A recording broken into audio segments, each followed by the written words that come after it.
Hey everybody, what is going on? I hope you guys are all doing well, and welcome to another tutorial video. In this video, I'm going to be explaining to you guys how you can set up your email on Squarespace. So let's get right into it. Now, setting up your email on Squarespace is a bit different than you might imagine it.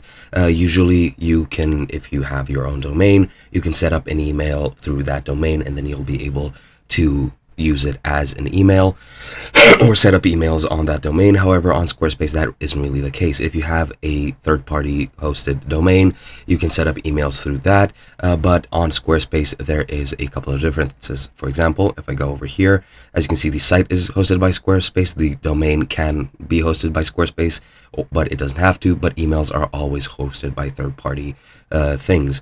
Now, you can either use Google Workspace or other providers, it really doesn't matter, but pretty much the only way that you can set up emails is to use Google Workspace or use already existing emails. So if you have a custom domain, for example, on GoDaddy or on any other domain hosting site, you will be able to set your emails up through there, which I'm not very familiar with. But if you're on Squarespace, I would recommend using Google Workspace, which you can very easily do. You can just set up Google Workspace by logging in or signing in for Google Workspace through Squarespace, and then you'll be able to manage your email account billing through Squarespace, but all your emails, the interface, and everything else will be managed by, your Google Workspace.